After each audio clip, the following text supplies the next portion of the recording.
66세 박재만 은퇴 후 매일 아침 7시 30분에 벌어지는 일은 전쟁이었습니다. 또 국에 밥 말아 먹네. 지겨워.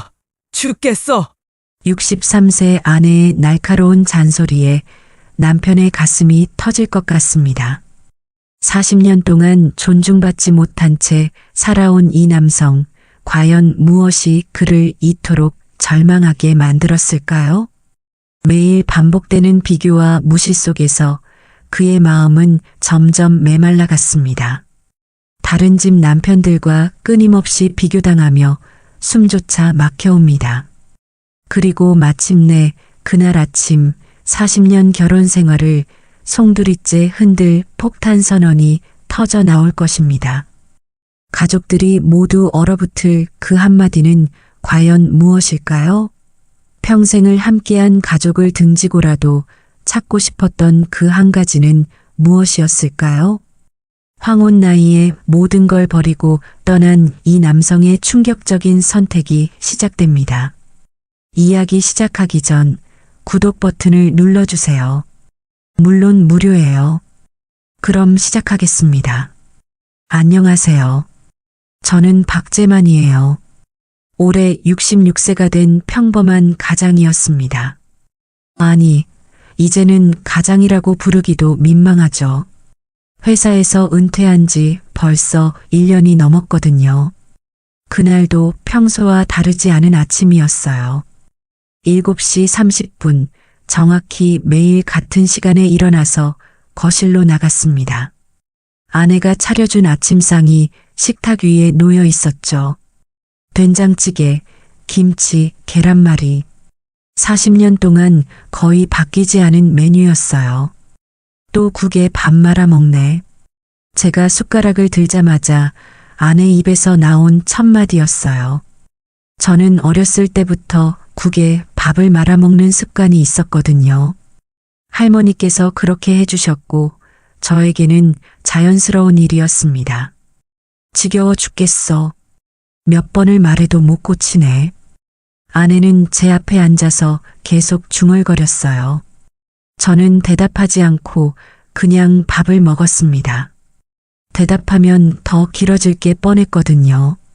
사실 이런 일이 처음은 아니었어요. 결혼 초기부터 아내는 제 식사 습관을 고치려고 했어요. 그때는 신혼이라 웃으면서 넘어갔죠.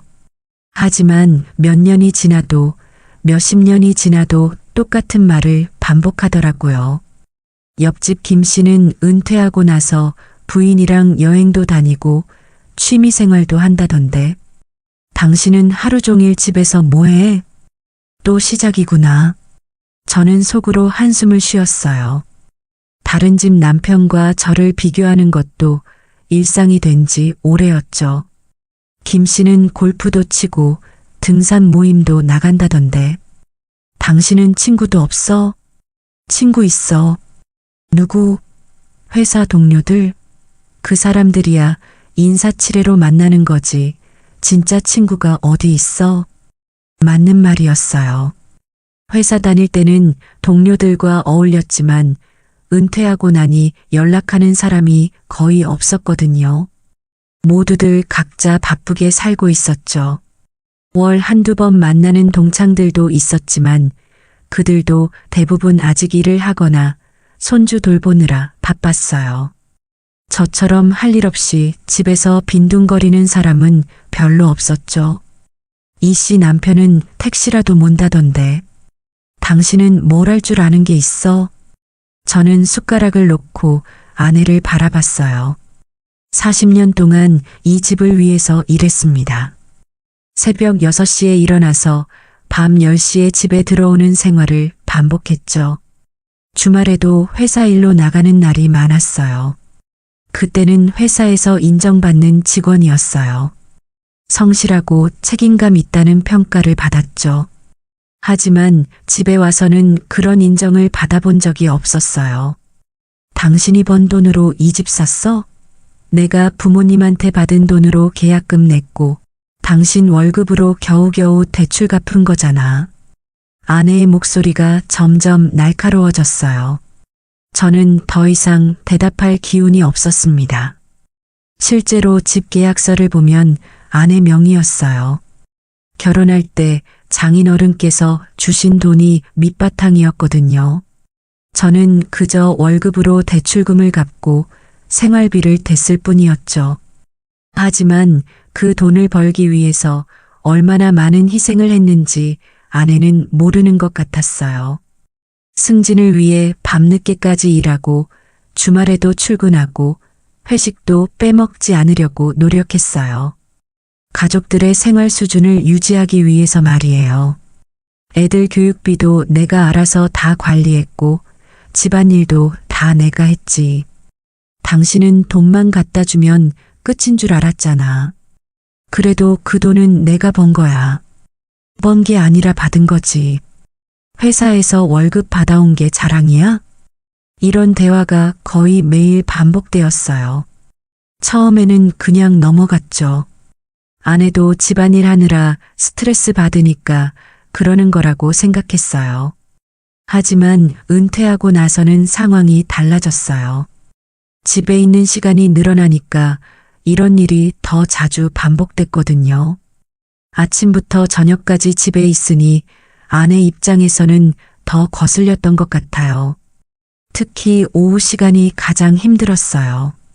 점심을 먹고 나면 할 일이 없어서 TV를 보거나 낮잠을 자곤 했는데 그럴 때마다 아내가 한마디씩 던졌거든요. 남편이 집에 있으니까 친구들도 부르기 어려워. TV만 보고 있으면 뭐하니? 밖에라도 나가지. 다른 집 남편들은 취미라도 있던데. 하지만 막상 밖으로 나가서 뭘 해야 할지도 모르겠더라고요. 40년 동안 회사와 집만 오가며 살았으니까요. 취미라고 할 만한 것도 없었고 특별히 관심 있는 분야도 없었어요. 가끔 동네 공원을 산책하거나 도서관에 가기도 했지만 그것도 길어야 2-3시간이었어요. 나머지 시간은 여전히 집에서 보내야 했죠.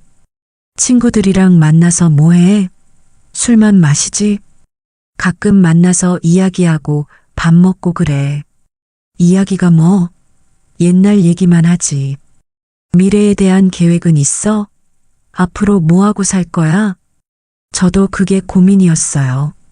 40년 동안 회사만 다니다가 갑자기 할 일이 없어지니까 막막했거든요. 연금도 얼마 안 되고 재취업하기에는 나이가 많고 실제로 몇 군데 일자리를 알아보기도 했어요. 하지만 66세라는 나이가 걸림돌이었죠. 경험이 많다고 해도 체력적으로는 젊은 사람들을 따라갈 수 없었어요. 다른 집 남편들은 은퇴하고 나서도 뭔가 하던데 당신만 이렇게 무기력해.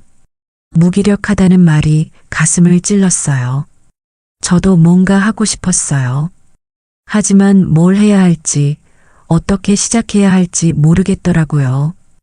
회사에서는 30년 넘게 일했으니까 경험과 노하우가 있었어요. 하지만 은퇴 후의 삶에 대해서는 아무런 준비가 되어 있지 않았어요. 그냥 연금 받아서 여유롭게 살 수 있을 거라고 막연하게 생각했을 뿐이었죠. 아이들 앞에서라도 좀 멋있는 아버지가 되면 좋겠는데 큰아들과 딸이 가끔 집에 올 때도 아내는 저에 대해 불만을 털어놨어요. 아이들 앞에서도 저는 항상 부족한 아버지였죠. 아버지는 은퇴하고 나서 더 늙어 보인다. 딸이 한 번은 그런 말을 했어요. 그 말이 며칠 동안 머리에서 떠나지 않았어요. 젊었을 때는 비록 집에 늦게 들어와도 아이들에게는 든든한 아버지였어요. 학교 행사가 있으면 빠지지 않고 참석했고 아이들이 원하는 건 웬만하면 들어줬죠. 하지만 아이들이 다 성장하고 나니 제 역할이 뭔지 모르겠더라고요.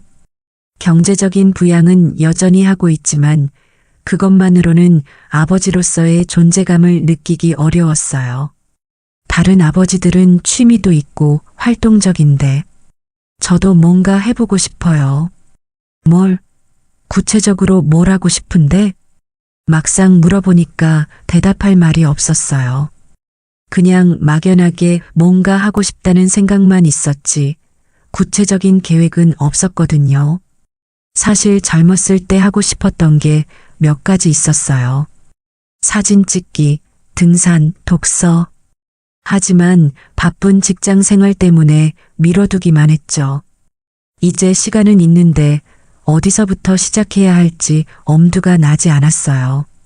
아내의 불만은 날이 갈수록 커졌어요. 저는 점점 작아졌고요. 집에서 눈치만 보며 지내게 됐어요. 당신 때문에 나도 친구들 만나기 창피해. 남편 자랑할 게 하나도 없어. 그런 말을 들을 때마다 저는 화가 났지만 참았어요. 40년 동안 참아온 습관 때문이었죠. 실제로 아내의 친구들은 남편 자랑을 많이 하는 것 같았어요.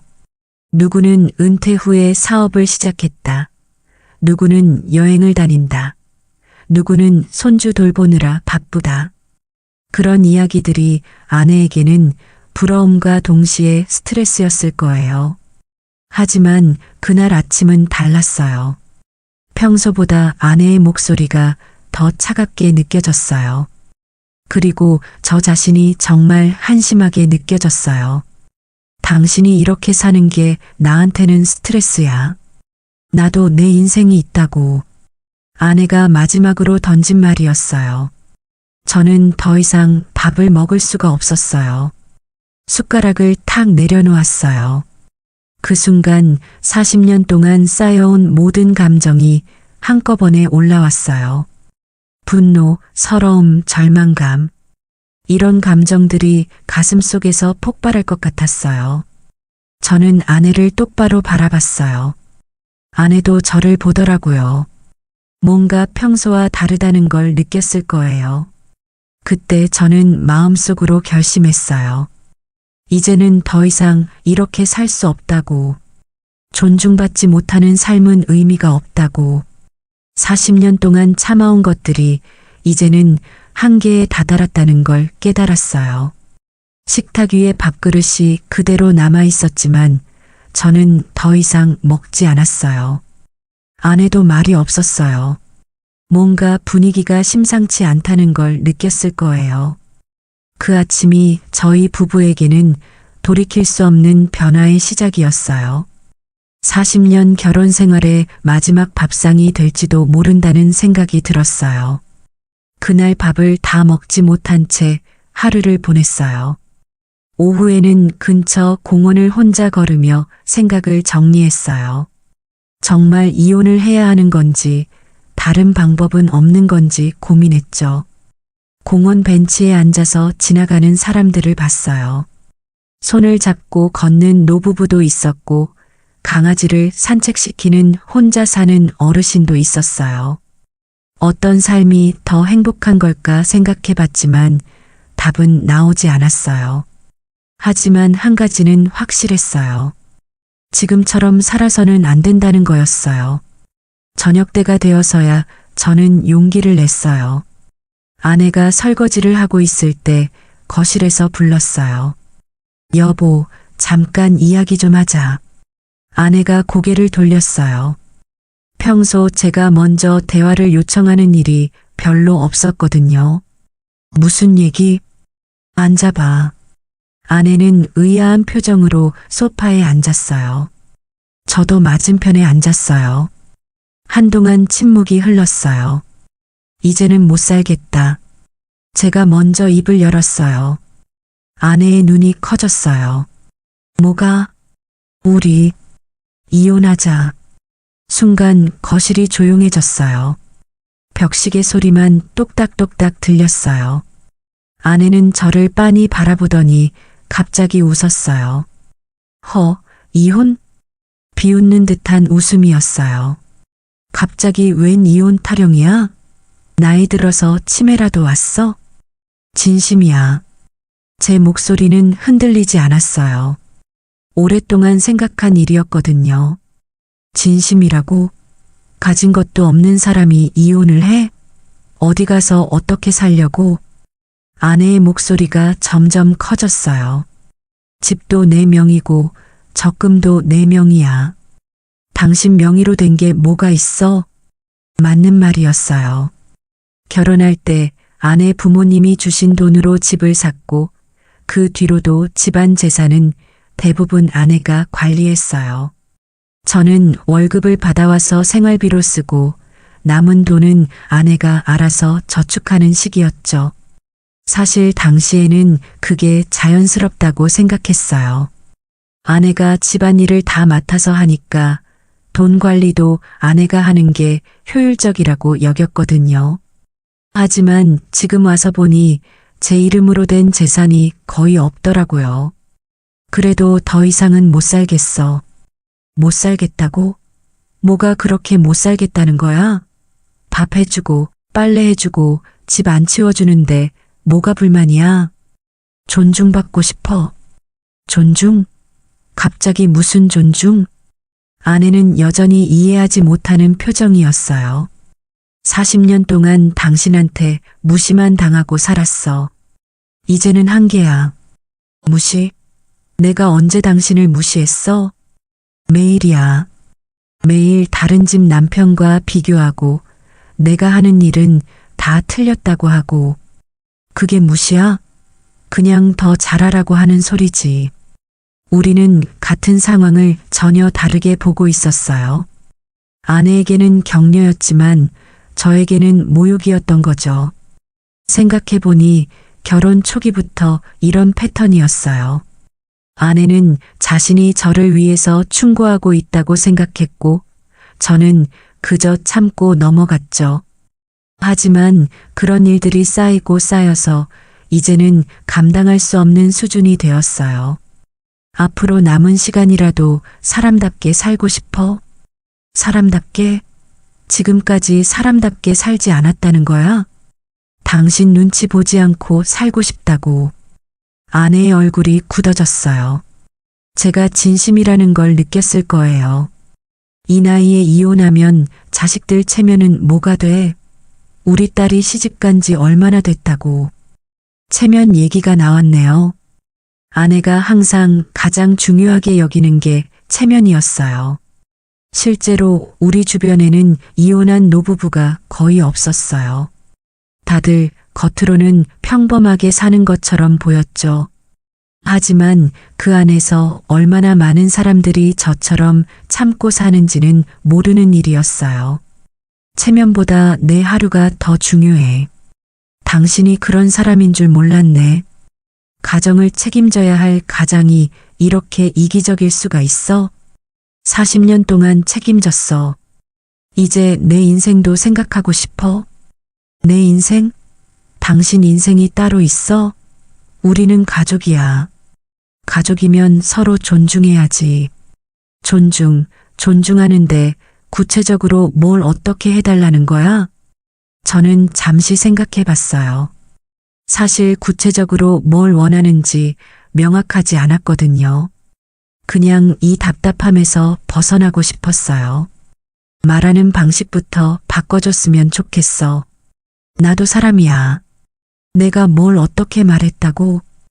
아침에도 그랬잖아. 국에 밥 말아 먹는다고 지겹다고. 그게 뭐 어때서? 몸에 안 좋다고 하는 소리잖아. 방식이 문제야. 항상 짜증스럽게 말해. 그럼 앞으로 조심할게. 이혼까지 할 일이야? 너무 늦었어요. 40년 동안 쌓인 상처가 하루아침에 치유될 수는 없었거든요. 늦었어. 늦었다니? 마음이 이미 돌아섰어. 아내의 얼굴이 창백해졌어요. 제가 이렇게 단호하게 나올 줄 몰랐을 거예요. 정말 이혼하겠다는 거야? 응. 미쳤구나. 정말 미쳤어. 아내가 벌떡 일어났어요. 좋아. 이혼해. 하지만 당신은 빈손으로 나가는 거야. 이 집에서 가져갈 건 옷가지뿐이야. 상관없어. 상관없다고? 나중에 후회해도 늦어. 후회하지 않아. 그날 밤 우리는 같은 침실에서 잤지만 말 한마디 나누지 않았어요. 아내는 등을 돌리고 누워 있었고 저도 마찬가지였어요. 침대에 누워서 천장을 바라보는데 복잡한 생각이 들었어요. 정말 이게 맞는 선택일까? 40년을 함께 살았는데 이렇게 끝내는 게 맞을까? 하지만 다른 방법이 있을까 생각해봐도 답이 나오지 않았어요. 이미 너무 많은 말들이 오갔고 서로에 대한 신뢰가 무너진 상태였어요. 새벽에 잠이 깼을 때 아내가 흐느끼는 소리를 들었어요. 40년 만에 처음 듣는 소리였어요. 하지만 제 마음은 이미 굳어져 있었어요. 다음 날 아침 식탁에는 제 밥그릇이 놓여 있지 않았어요. 아내가 의도적으로 차리지 않은 것 같았어요. 밥은 먹고 싶으면 알아서 해 먹어. 냉전이 시작된 거죠. 하지만 저는 이미 각오하고 있었어요. 이혼하기로 마음먹었으니까 이 정도는 감수해야 한다고 생각했어요. 그런데 문제는 아이들이었어요.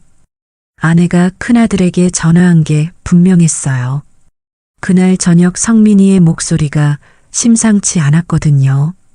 이틀 뒤 저녁 현관문이 열리는 소리가 들렸어요. 큰아들 성민이가 들어왔어요. 표정이 어둡더라고요. 아버지, 안 계세요? 거실에서 TV를 보고 있던 저를 보고는 바로 다가왔어요. 아버지, 무슨 일이에요?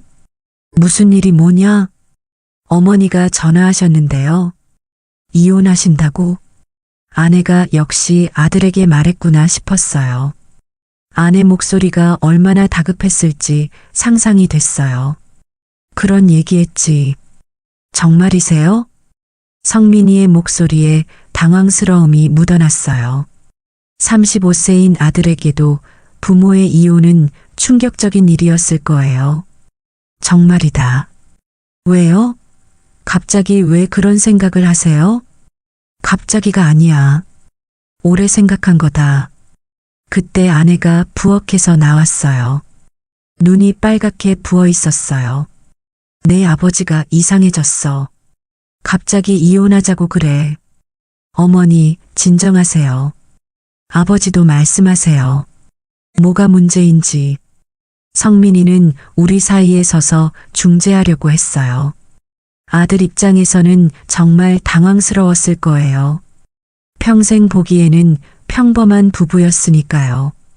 문제가 뭔지는 너희 어머니가 더 잘 알 거다. 내가 뭘 했다고 그래? 40년 동안 집안 살림 다 맡아서 하고 당신 뒷바라지 다 하고 살았는데 또 시작이구나. 저는 한숨을 쉬었어요. 아버지, 어머니가 뭘 잘못하셨어요? 잘못했다는 게 아니라 더 이상 함께 살 수 없다는 거다. 그게 무슨 말이에요? 이해할 수 없어요.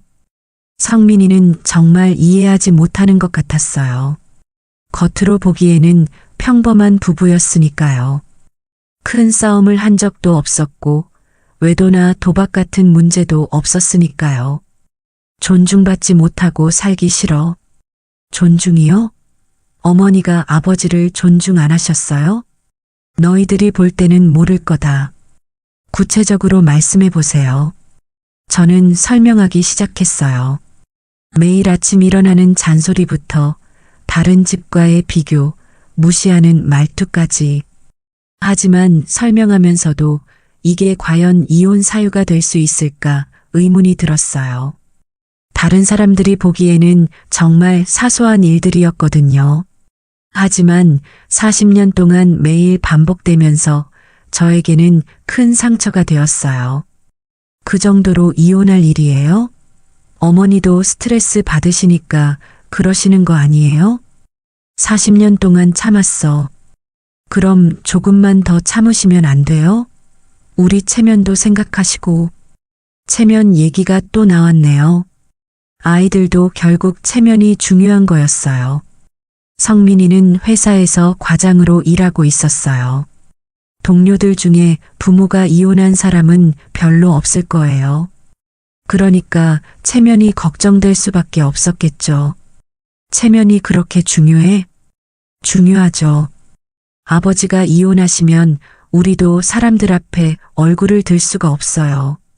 그게 내 인생보다 중요하냐? 아버지 인생도 중요하지만 가족 전체를 생각하셔야죠. 결국 아들도 제 편이 아니었어요. 가족의 안정이 저 개인보다 중요한 거였어요. 그때 딸 지연이도 들어왔어요. 성민이가 연락했나 봐요. 지연이는 결혼한 지 3년 된 딸이었어요. 아빠, 무슨 일이에요? 지연이는 저를 보자마자 눈물을 글썽였어요. 아빠가 이혼하고 싶다고 하셔. 성민이가 대신 설명했어요. 아빠, 왜요? 지연이의 목소리는 성민이와 달리 부드러웠어요. 딸이라 그런지 좀 더 감정적으로 접근하는 것 같았어요. 더 이상 못 견디겠어서. 뭐요? 저는 다시 한번 설명했어요. 지연이는 가만히 들었어요. 결혼을 해봤으니까 부부간의 문제를 어느 정도 이해할 수 있을 거라고 생각했어요. 아빠 마음은 이해해요. 하지만 이혼이 답일까요? 다른 방법이 있을까? 대화해 보세요. 어머니와 솔직하게. 대화로 안 되니까 이 지경까지 온 거 아니겠냐? 그래도 한 번 더. 지연아, 너도 결혼했으니까 알 텐데. 존중받지 못하는 결혼 생활이 얼마나 힘든지. 지연이는 잠시 말이 없었어요. 결혼한 지 3년 된 딸이라 제 말을 어느 정도 이해하는 것 같았어요. 실제로 지연이도 결혼 초기에 시댁 문제로 고생했었거든요. 그때 저희한테 상담을 해온 적도 있었어요. 그러니까 부부간의 갈등이 얼마나 힘든지 알 거예요. 하지만 아빠, 이 나이에 이혼하면 혼자 사는 게 더 힘들어요. 혼자 사는 게 둘이서 불행하게 사는 것보다 낫다. 아내가 갑자기 끼어들었어요. 불행하게 살았다고? 내가 당신을 불행하게 했다고? 그렇다고 생각해. 어떻게 그런 말을 해? 40년 동안 당신 위에서 살았는데. 당신 방식대로 살았지. 내 방식이 뭐가 잘못됐어? 또 언성이 높아지기 시작했어요. 아이들이 있는데도 멈추지 않았어요. 엄마, 아빠, 그만하세요. 지연이가 말렸지만 소용없었어요. 집도 땅도 다 내 명이야. 당신은 빈손이야. 아내가 소리쳤어요. 아버지, 정말 아무것도 없으시면 어떻게 살 거예요? 성민이도 걱정스러운 표정이었어요. 실제로 제 명의로 된 재산은 거의 없었어요. 적금도 주식도 모두 아내 명의였죠. 그거야 내가 알아서 할 일이고. 알아서 한다고? 나이가 몇인데? 66살이면 아직 늙은 게 아니야. 취직도 안 되는 나이인데 무슨 소리예요? 그래도 혼자 살 수는 있어. 가족들은 모두 제가 현실을 모른다는 표정이었어요. 하지만 저는 이미 결심한 일이었어요. 명의는 아내였지만 법적으로는 재산 분할을 청구할 수 있었어요. 하지만 저는 그런 권리조차 내려놓기로 했어요. 자유가 더 소중했거든요. 봐라, 결국 다 재산 얘기잖아. 제가 중얼거리자 모두들 입을 다물었어요. 사람으로 대접받는 게 그렇게 어려운 일이냐? 아무도 대답하지 않았어요. 그날 밤 가족회의가 새벽 2시까지 계속됐어요. 아이들은 저를 설득하려고 했고 아내는 분노와 당황을 반복했어요. 아버지, 일단 조금만 더 생각해 보세요. 더 생각할 게 없어. 그럼 상담을 받아보시는 건 어때요? 부부 상담 같은 거. 지연이가 제안했지만 저는 고개를 저었어요. 늦었어. 아직 늦지 않았어요. 내 마음은 이미 정해졌어. 결국 아무것도 해결되지 않은 채 아이들이 돌아갔어요. 떠나면서 지연이가 제 손을 잡고 말했어요. 아빠, 정말 많이 힘드셨구나. 그 한마디에 눈시울이 뜨거워졌어요. 40년 만에 처음으로 누군가가 제 마음을 이해해준다는 느낌이었어요. 다음 날부터 집안 분위기는 더욱 차갑게 식었어요. 아내는 저와 눈도 마주치지 않았고 저도 마찬가지였어요. 이틀 동안 서로 말 한마디 없이 지냈어요. 밥도 따로 먹고 TV도 따로 봤어요. 같은 집에 살면서도 남남처럼 지냈죠. 아내는 자기 방으로 이사를 갔어요. 40년 동안 함께 썼던 침실을 저 혼자 쓰게 됐죠. 넓은 침대에 혼자 누워 있으니 더 외로웠어요. 식사 시간에는 더욱 어색했어요. 아내가 자기 것만 차려놓으면 저는 라면을 끓여 먹거나 밖에서 사 먹었어요. 40년 동안 함께 했던 식사가 갑자기 사라지니 이상한 기분이었어요. 3일째 되는 날 저녁, 저는 결심했어요. 더 이상 이 집에 있을 수 없다고. 외투를 꺼내 입으면서 말했어요. 나간다. 아내가 고개를 돌렸어요. 어디? 집 구해서 혼자 살 거야. 정말 나가는 거야? 응. 아내의 얼굴에 당황스러움이 스쳤어요. 진짜 제가 나갈 줄은 몰랐나 봐요. 아마 며칠 지나면 제가 먼저 사과할 거라고 생각했을 거예요. 후회해도 소용없어? 후회 안 해. 저는 현관문을 열었어요. 차가운 겨울바람이 거실로 스며들었어요. 오늘부터 내 길은 내가 정한다. 그 말을 마지막으로 집을 나왔어요. 밖은 정말 추웠어요. 12월 말이라 눈도 조금 내리고 있었어요. 저는 좁은 골목길을 천천히 걸었어요. 주머니에는 지갑과 휴대폰밖에 없었어요. 들고 나온 게 외투 하나뿐이었어요. 하지만 후회되지 않았어요. 어디로 가야 할지 막막했지만 일단 걸었어요. 40년 동안 매일 지나던 길이었지만 이렇게 걸어본 건 처음이었어요. 밤 10시가 넘었는데도 여전히 사람들이 오가고 있었어요. 포장마차에서는 사람들이 술을 마시고 있었고 편의점에는 불이 환하게 켜져 있었어요. 저는 무작정 걸었어요. 친구 집에 갈 수도 있었지만 그러고 싶지 않았어요. 이 일로 다른 사람에게 피해주고 싶지 않았거든요. 사실 연락할 만한 친구도 별로 없었어요.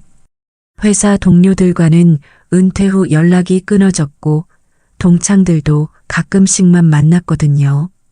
이런 개인적인 문제를 털어놓을 만큼 가까운 사이도 아니었고요. 1시간쯤 걸었을까요? 허름한 고시원 간판을 발견했어요. 24시간 입실 가능이라고 적혀 있었어요. 잠시 주저했지만 다른 선택지가 없었어요. 계단을 올라가 문을 두드렸어요. 안녕하세요. 중년 여성이 나왔어요. 늦은 시간인데도 친절하게 맞아줬어요. 방 있나요? 네, 있어요. 한 달 얼마나 계실 거예요? 일단 한 달부터요. 보증금 10만 원에 월세 35만 원이에요. 생각보다 비쌌지만 어쩔 수 없었어요. 카드로 결제했어요. 204호예요. 열쇠 여기 있고 좁은 복도를 따라 올라가서 204호를 열어봤어요. 정말 좁았어요. 침대 하나, 작은 책상 하나, 옷장 하나가 전부였어요. 창문도 작고 형광등은 윙윙거리고 있었어요.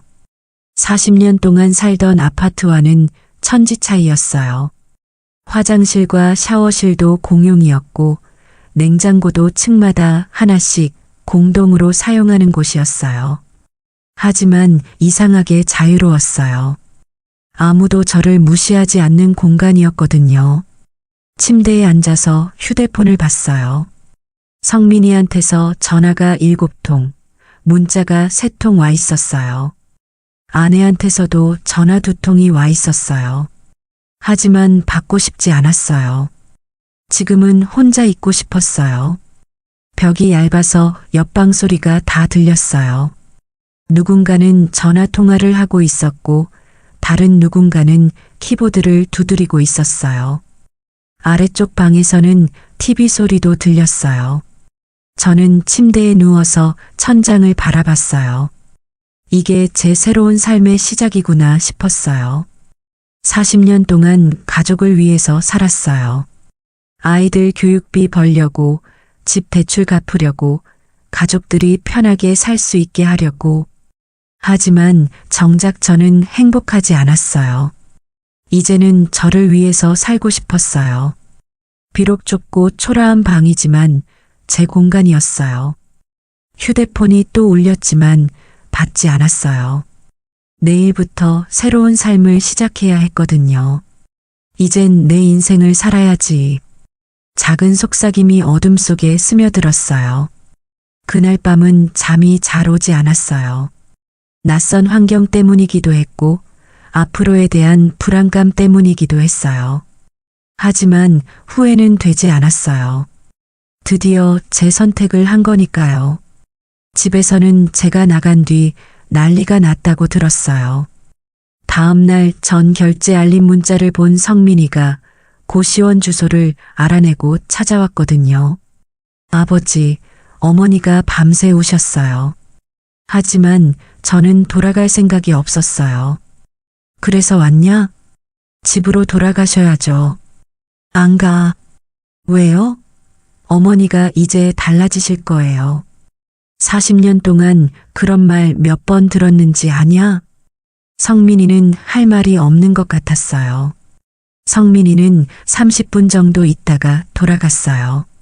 아들이 돌아간 뒤에는 더 외로웠지만 그래도 제 결심은 변하지 않았어요. 그래도 가족이잖아요. 가족이면 서로 존중해야지. 어머니도 반성하고 계세요. 늦었어. 그날 성민이가 돌아간 뒤 지연이가 왔어요. 아빠. 지연이는 저를 보자마자 울었어요. 왜 우냐? 아빠가 이렇게 살아야 해요? 좁은 고시원 방을 둘러보는 딸의 표정이 안타까웠어요. 3평 남짓한 방에 딸을 앉혀놓고 있으니 마음이 아팠어요. 이게 뭐가 잘못됐냐? 혼자 살만하다. 그래도 집이 있는데. 그 집은 내 집이 아니야. 무슨 소리예요? 40년 동안 아빠가 일해서 만든 집인데. 법적으로는 내 엄마 집이야. 그런 걸 따지시는 거예요? 따지는 게 아니라 현실이야. 지연이는 한참 동안 말이 없었어요. 아빠, 오빠하고 제 생각이 다른 거 아세요? 뭔 소리냐? 오빠는 아빠를 억지로라도 데려가야 한다고 해요. 체면 때문에. 너는? 저는 아빠 마음을 이해해요. 그 말에 조금 위로가 됐어요. 적어도 한 명은 제 편인 것 같았거든요. 하지만 걱정도 돼요. 뭐가? 아빠 혼자서 어떻게 살아요? 밥도 해 드실 줄 아세요? 40년 동안 아내가 다 해줬으니까 제가 할 줄 아는 게 별로 없었어요. 배우면 돼. 쉽지 않을 거예요. 그래도 해야지. 지연이도 그날 돌아갔어요. 하지만 며칠 뒤 또 왔어요. 아빠, 엄마 상태가 안 좋아요. 뭐가? 밥도 제대로 안 드시고 밤에 잠도 못 주무세요. 그런 걸 듣고 싶지 않았어요. 40년 동안 제가 그렇게 살았거든요. 엄마도 처음엔 화가 나셨는데 이제는 걱정이 더 크신 것 같아요. 걱정? 아빠가 정말 혼자 살 수 있을까 하고. 할 수 있어. 정말요? 사실 자신은 없었어요. 하지만 해야 했어요. 며칠 뒤에는 성민이와 지연이가 함께 왔어요. 아버지, 우리끼리 상의했어요. 뭘? 일단 별거 하시면서 생각해 보시는 건 어때요? 별거? 이혼까지는 아니고 당분간 따로 사시는 거예요. 그게 뭐가 다르냐? 시간을 두고 천천히 결정하시라는 거예요. 내 결정은 이미 끝났어. 그래도 법적인 절차는 나중에 하시고. 아이들 입장에서는 이혼보다는 별거가 낫겠죠. 체면상으로도 그렇고 어머니도 동의하세요? 처음엔 반대하셨는데 지금은 그것도 좋다고 하세요. 아내가 조금은 현실을 받아들인 것 같았어요. 대신 조건이 있어요. 뭔 조건? 한 달에 한 번은 집에 들러주세요. 그냥 안부 확인차 말이에요. 왜? 우리도 아버지가 어떻게 지내시는지 알아야죠. 나쁘지 않은 제안 같았어요. 완전히 연락을 끊기는 어려웠거든요. 그 정도는 할 수 있지. 정말요? 응. 아이들이 안도하는 표정을 지었어요. 하지만 저는 이미 마음속으로 정리했어요. 별거든 이혼이든 중요하지 않았어요. 중요한 건 더 이상 눈치 보며 살지 않는다는 거였어요. 그리고 아버지. 뭐? 경제적인 문제는 어떻게 하실 거예요? 내가 알아서 할 거야. 연금만으로는 부족하잖아요. 다른 일을 찾아볼 거야. 이 나이에 일자리가 있을까요? 있을 거야. 이미 몇 군데 알아본 상태였어요. 아파트 경비는 격일제로 월 230만 원 전후, 편의점 야간 아르바이트는 시급이 낮지만 규칙적이었어요. 연금과 합치면 고시원비 정도는 충분히 낼 수 있었어요. 실제로 다음 날부터 근처 일자리를 본격적으로 알아보기 시작했어요. 나이 때문에 쉽지는 않았지만 몇 군데에서 관심을 보였어요. 고시원에서 산 지 일주일이 지났을 때였어요.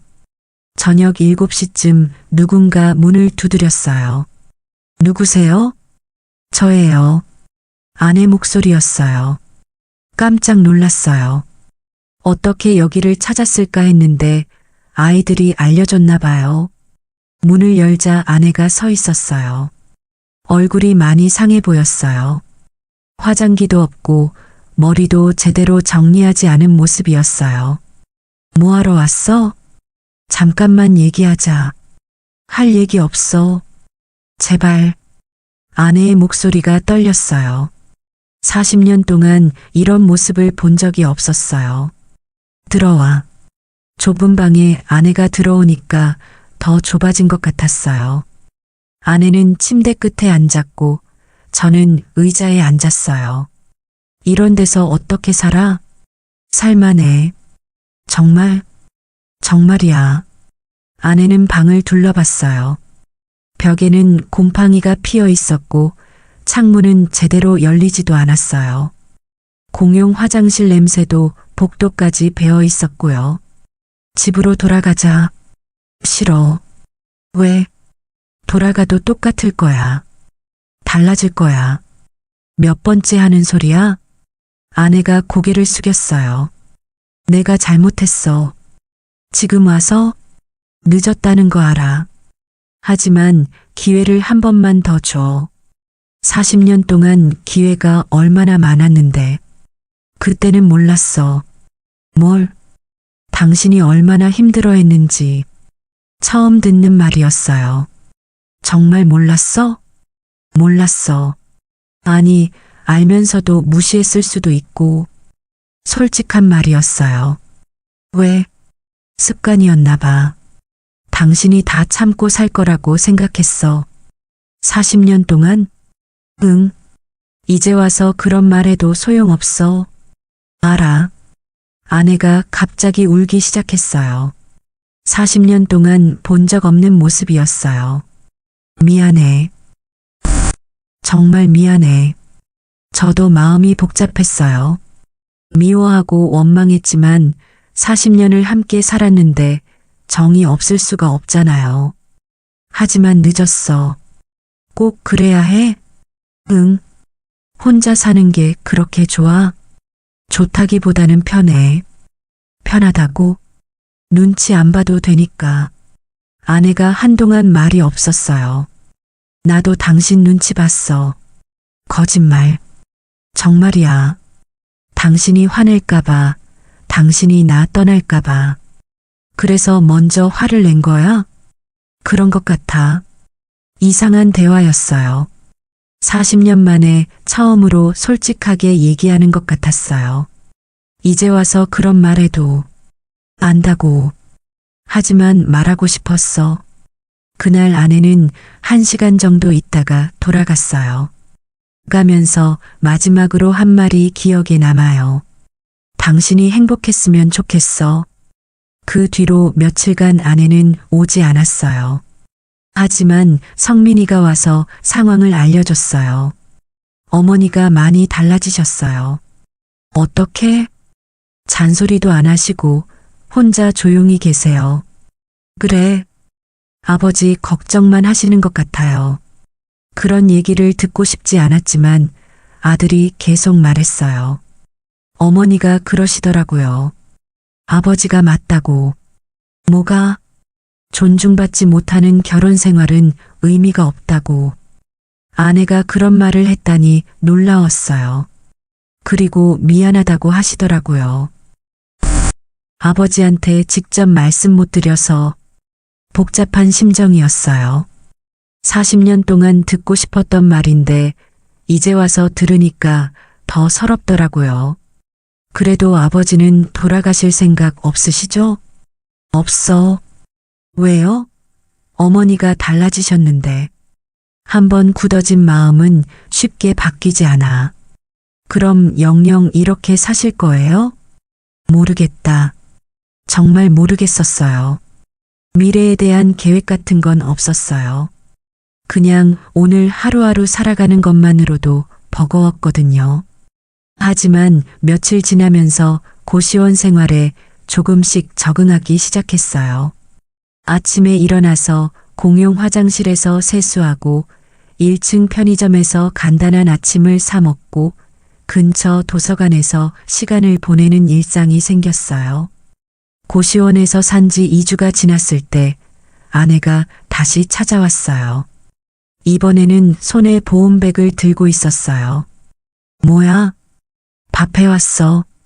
왜? 마지막으로 밥 한 끼만 같이 먹자. 마지막이라는 말에 마음이 흔들렸어요. 여기서? 아니야. 밖에서. 고시원 1층 휴게실 테이블에 보온백을 펼쳤어요.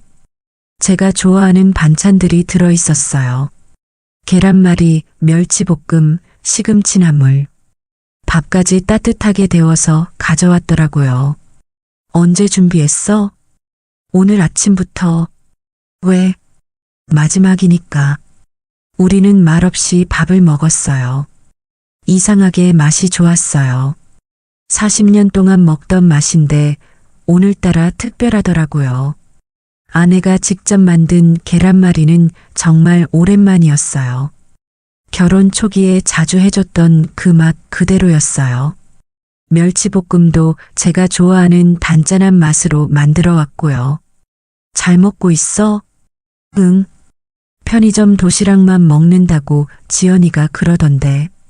가끔 사 먹기도 해. 몸 괜찮아? 괜찮아. 아내가 갑자기 젓가락을 놓았어요. 미안해. 또 사과였어요. 계속 그 말만 하네. 다른 할 말이 없어. 40년 동안 한 번도 안 했던 말을. 그게 문제였나 봐. 아내의 눈가에 눈물이 맺혔어요. 나는 당신 덕분에 여기까지 온 거야. 그런데 늘 무시만 했어. 이제 와서 그런 말해도. 알아. 하지만 하고 싶었어. 우리는 다시 밥을 먹었어요. 멸치볶음이 식어가고 있었어요. 혼자 사니까 어때? 편해. 정말? 정말이야. 외롭지 않아? 외로워. 솔직한 답이었어요. 특히 밤에는 정말 외로웠어요. 40년 동안 옆에 사람이 있었는데 갑자기 혼자가 되니까 적응이 쉽지 않았어요. 그래도 편해? 응. 아내가 고개를 끄덕였어요. 남은 세월은 내가 당신 편이 될게.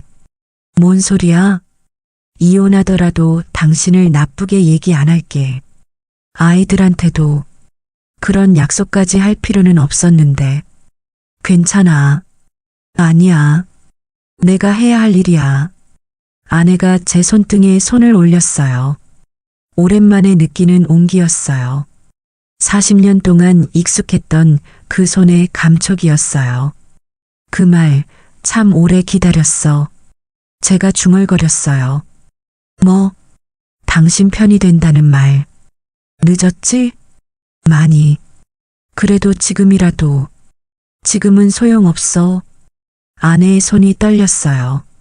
정말? 응. 돌이킬 수 없는 거야? 그런 것 같아. 우리는 마지막 숟가락까지 밥을 다 먹었어요. 40년 동안 함께한 마지막 밥상이었어요. 이제 어떻게 할 거야? 법원에 가야지. 합의 이혼? 응.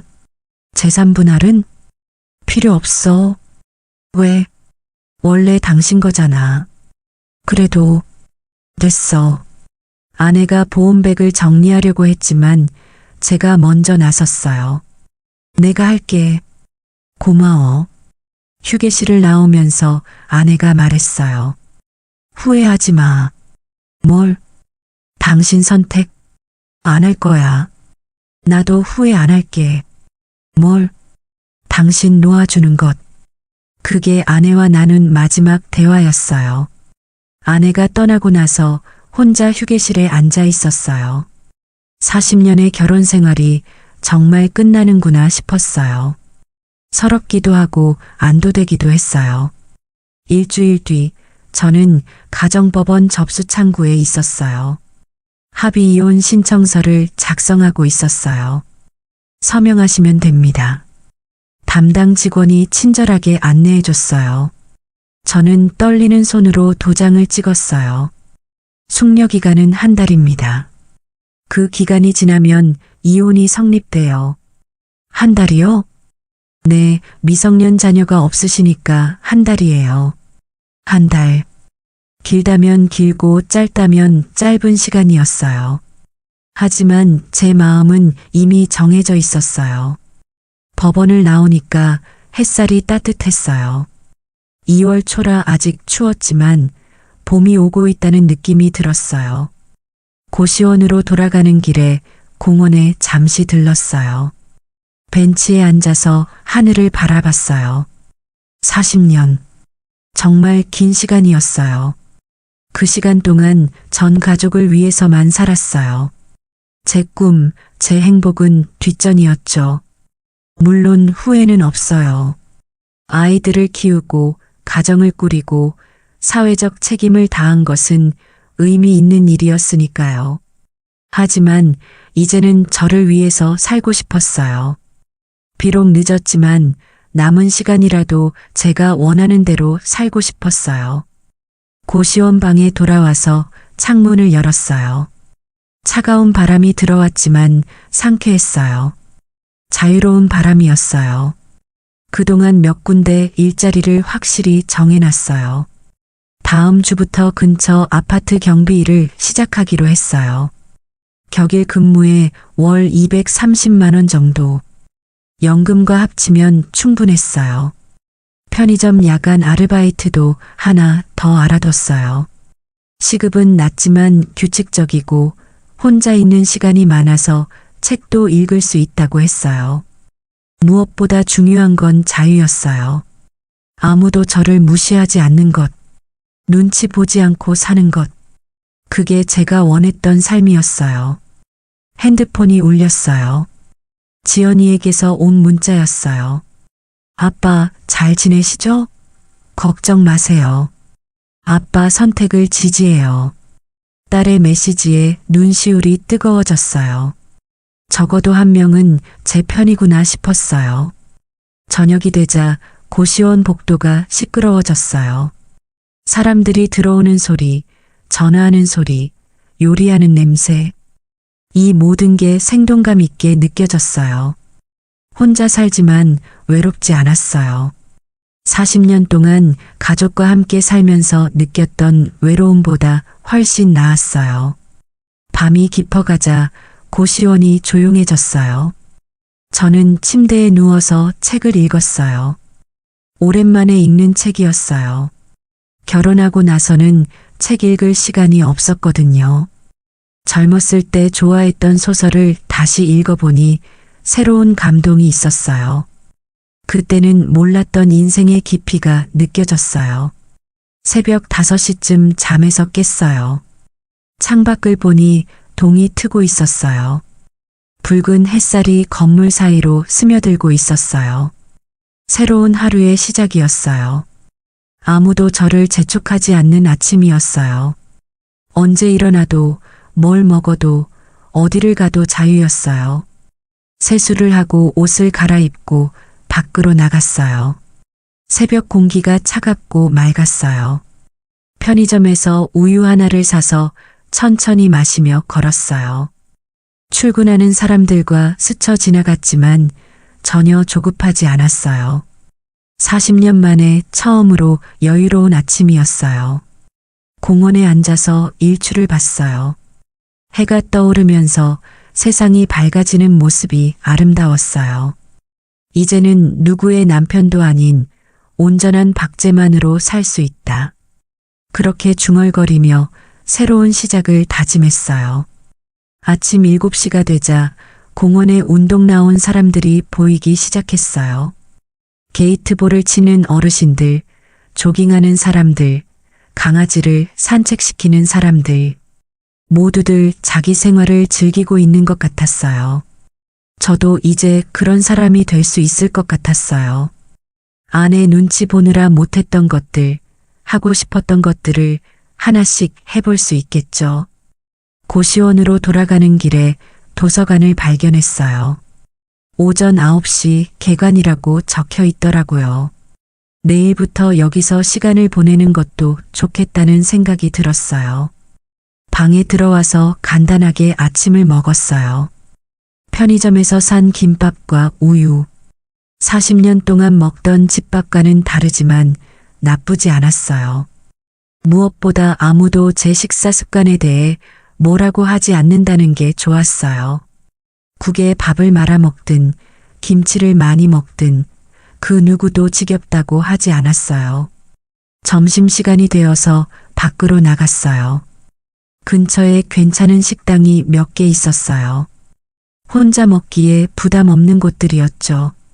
냉면집에 들어가서 물냉면을 시켰어요. 혼자 앉아서 면을 후루룩 먹는데 기분이 이상했어요. 40년 동안 가족과 함께 먹던 것과는 완전히 다른 경험이었거든요. 하지만 나쁘지 않았어요. 오히려 자유로웠어요. 빨리 먹든 천천히 먹든 면을 소리내며 먹든 아무도 신경 쓰지 않았어요. 식사를 마치고 동네를 더 둘러봤어요. 마트도 있고 은행도 있고 병원도 있더라고요. 생활하기에는 불편함이 없을 것 같았어요. 오후에는 정말로 도서관에 가봤어요. 생각보다 쾌적하고 조용했어요. 신문과 잡지를 읽으며 시간을 보냈어요. 이런 여유가 언제였나 싶었어요. 특히 경제신문을 읽으면서 새로운 사실들을 많이 알게 됐어요. 은퇴 후 생활에 대한 기사들도 있었고 비슷한 처지의 사람들 이야기도 있었어요. 저만 이런 고민을 하는 게 아니구나 싶어서 위로가 됐어요. 저녁에 고시원으로 돌아왔을 때는 하루가 참 알찼다는 생각이 들었어요. 아무것도 특별한 일을 하지 않았지만 제 마음대로 시간을 보낼 수 있다는 것 자체가 행복이었어요. 밤이 되어서 침대에 누웠을 때 문득 아내와 아이들 생각이 났어요. 지금쯤 뭘 하고 있을까? 저 때문에 힘들어하고 있을까? 하지만 후회는 되지 않았어요. 이제는 정말로 제 인생을 살고 있다는 확신이 들었거든요. 휴대폰을 보니 성민이한테서 문자가 와 있었어요. 아버지 마음 정했으면 어쩔 수 없죠. 건강하게 지내세요. 아들도 결국 제 선택을 받아들이는 것 같았어요. 창밖을 보니 별이 보였어요. 아파트에서 살 때는 못 봤던 별들이었어요.